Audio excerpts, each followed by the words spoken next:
Yan, natapos kami na magtinda kanina. Alas 3 na yata yun ng hapon. Alas 2. Tapos nakakapagod guys. Kailangan talaga na na suportahan namin si Kuya Clark. Para hindi na muna siya bumalik ng Dubai. Para kasama namin siya dito. Para meron din siyang ginagawa. Kaso talaga pagod na pagod kami. Lalo na ako, sobrang pagod. Si Papa, sobrang pagod na rin niya. So, kararating lang namin. Kami, galing kami sa labas. Ay, kaya palang kakain. Anong oras na? Mag-alas 9 na ng gabi. Kakapagod talaga. Ay, nako. Alas 3 ang gising namin. Alas 3 na madaling araw. Tapos wala na kaming tulog sa tanghali. Hindi na kami nakakatulog ni Papa. Pag di naman namin siya susuportahan, di rin niya kaya pag siya lang. Kasi tagaluto kami ni Papa. Ako ngayon, gulay yung mga niluluto ko. Pero bukas, maggugulay ako. At saka mag-aadobo. Ay, si Papa talaga pagod na pagod din yan. Medyo, nahihirapan kami. Kasi dati-dati, after lunch, gaano na kami niyan. Magpapahinga na kami ni Papa. Makapaglinis kami dito. Tapos yung bukid, hindi na kami nakakapunta sa bukid. Nagpunta lang kami yata, one time lang, nung Sabado. Sabado ba tayo nasa bukid? Ay, Linggo. Linggo tayo nasa... Wow! Wow! Timpla siya ng kape. Thank you, pa. Wow! Alam mo ito, ini-imagine ko magkakape. Ay! Gusto mo tikman yung pagkain ka! Hindi na namin sila pinapakain ng kahit na yung na lang nila, kahit na pagkain namin. Yun na lang pagkain nila. Kaya parang gutom na gutom siya, oh. Sky, no pwede, love. No pwede. Parang gutom na gutom, nanginginig-ginig pa eh. Talaga laman ako. Nakahiga na ako dito pagdating. Sabi ko kay Papa, nakiusap ako kay Papa, hindi na ako bababa para tumulong doon. Hindi rin pala tumulong si Clark. Kala ko tinulungan niya si Papa niya. Nahiga na siguro, hindi na kumain. Mas gusto na niya magpahinga. Kaso lang si Papa, siya, nagpakulo ka na.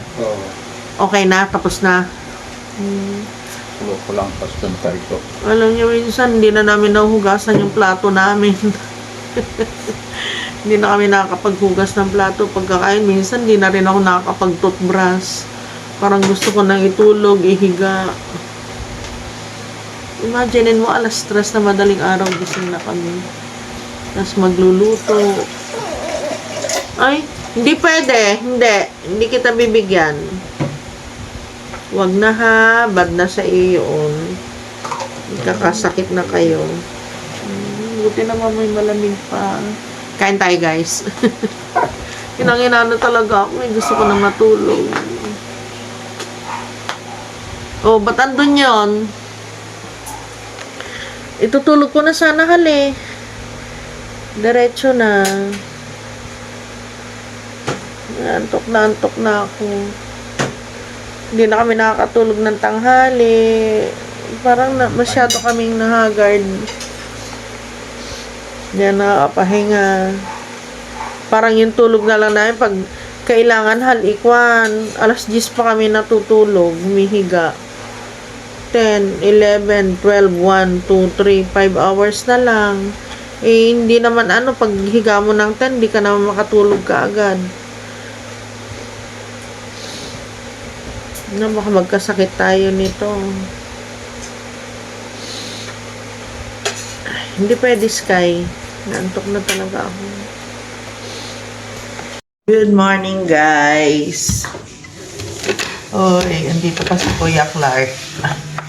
Alas 3 na naman ng alas 3 ng umaga. Gising na ang mga person. Hindi ko pa pinapalabas sila, Sky, pag ganito. Maagang na aga.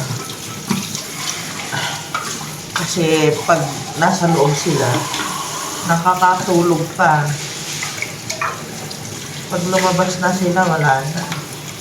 Clark, naligo ka na? Naliligo ka na? Aga naman.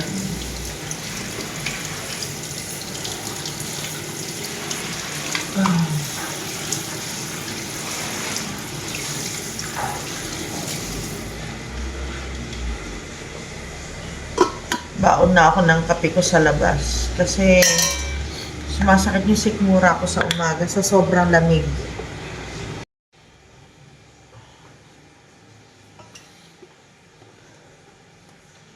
Sante barley sa umaga. Ay, gatas. Mag-barley ako ngayon. Mamaya magagatas ako.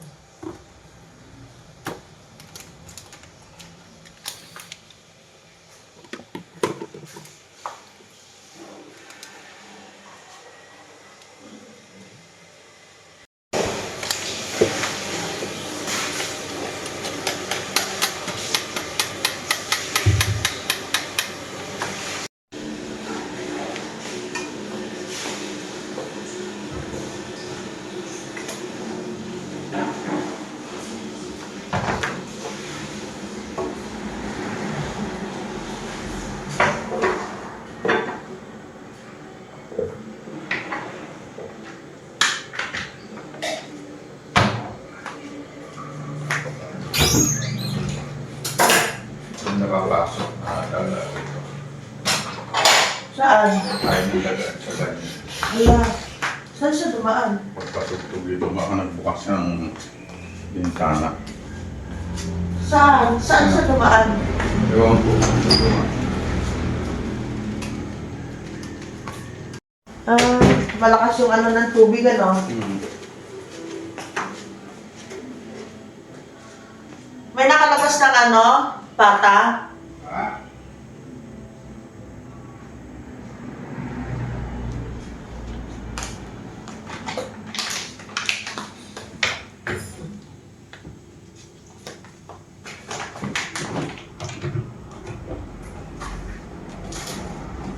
Uy!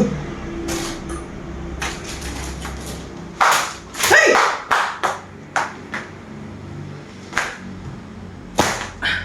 Laki! Ay! Saan na?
Yung nilabas namin ng konti yung ano, yung paninda namin para makita. Kasi pag nandito sa loob, dito sa gawi lang na ito, hindi halos makita, guys. Ayan, nakalutan si Kuya Clark ng sisig.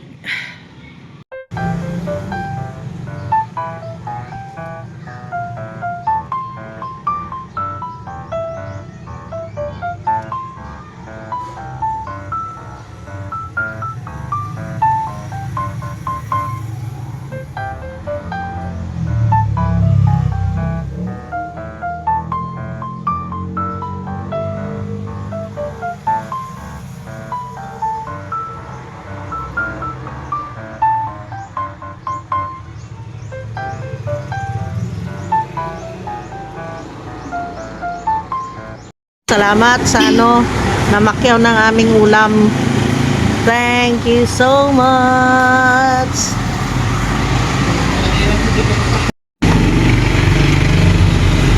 Nakapaubos ako ng ano, ng pinapaitan. Pangalawang ano na namin to, pangalawang papaitan. Pero konti lang to, hindi siya ano marami. Tamang-tama lang na makaubos kami mamaya ng mga.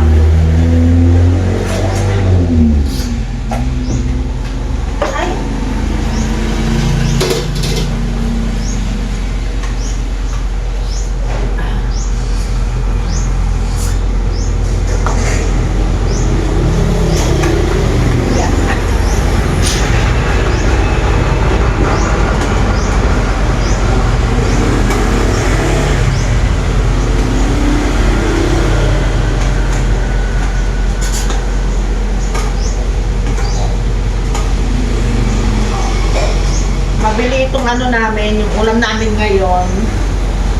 Papaitan, tapos munggo, naubos na yung munggo. Yung sisig namin, mga 2 order na lang yung paubos na. Tapos itong kaldereta, paubos na rin. Pero ipapainit ko kasi magdadagdag ako ng sabaw.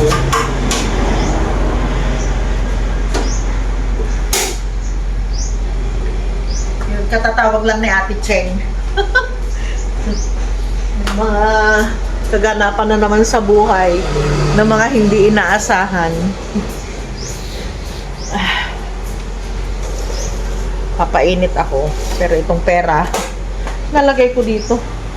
Baka kasi ano makalingat ako madekwat. Mahirap na yung pinagpaguran natin maghapon. Nandyan. Yun. Ay, painot ko yung ano, yung ulam. Pinapainit ko talaga yung pag hindi nauubos. Para ano, para ma-refresh uli. Tsaka ano, para iwas panis, ganun. Walang sasakit na tiyan ng ano, ng mga customer namin. Pinainit ko uli siya. Tapos nilinisan ko yung lalagyan niya. Anyway guys, hindi naman hindi naman naalikabukan yung paninda namin. Yan. Konti na lang yung ano, yung tinda ko. Mga 2 order na lang ng sisig. Ayun.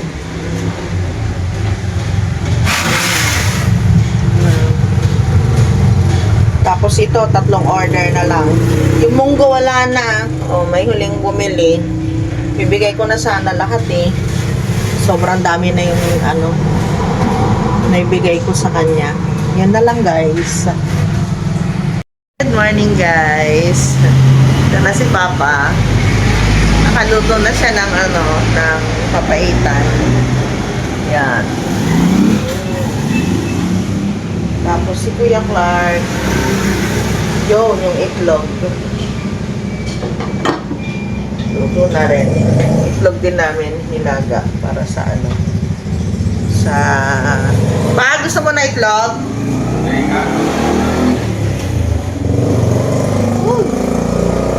Mainit. At magbe-breakfast kami. Para malakas. Mag-alas 6 pa lang yan guys.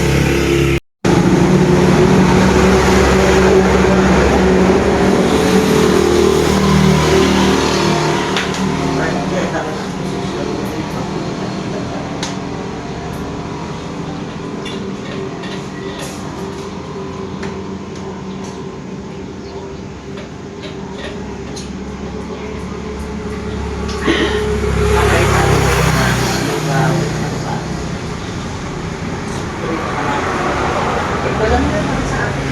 Marami pa pa ano? Dagdagan pa para tayo din natin.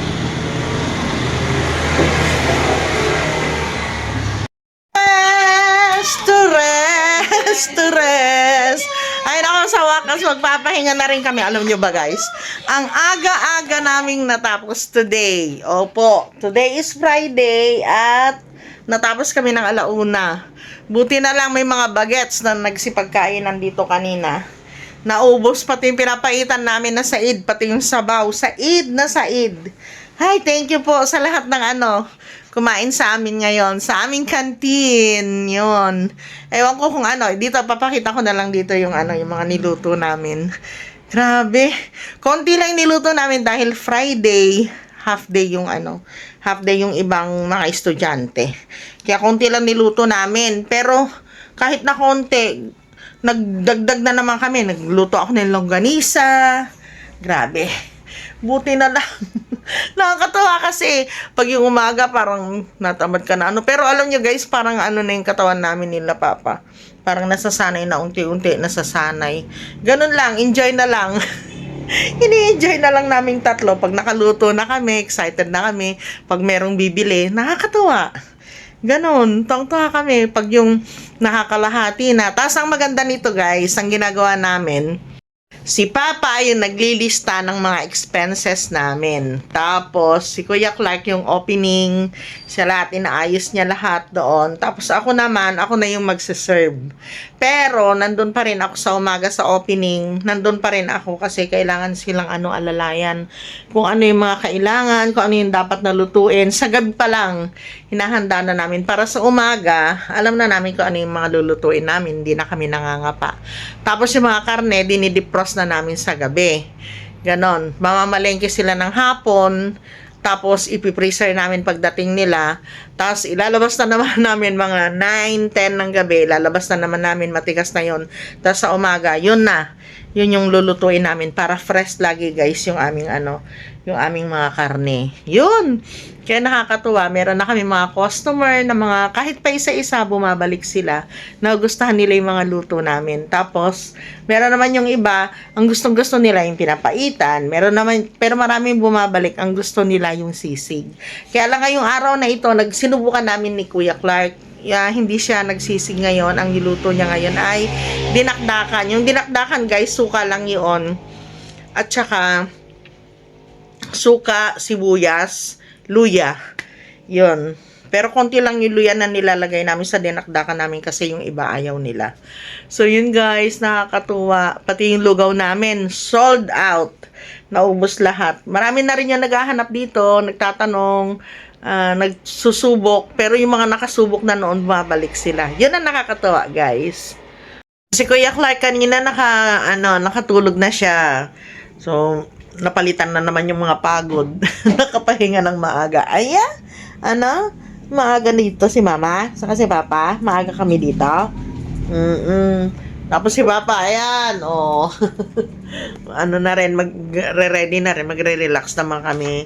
Tapos bukas, Sabado, day off namin bukas. Kaya lang, dapat pala nagsalang na tayo ng damit kanina, Kasi pwede na palang maglaba-laba.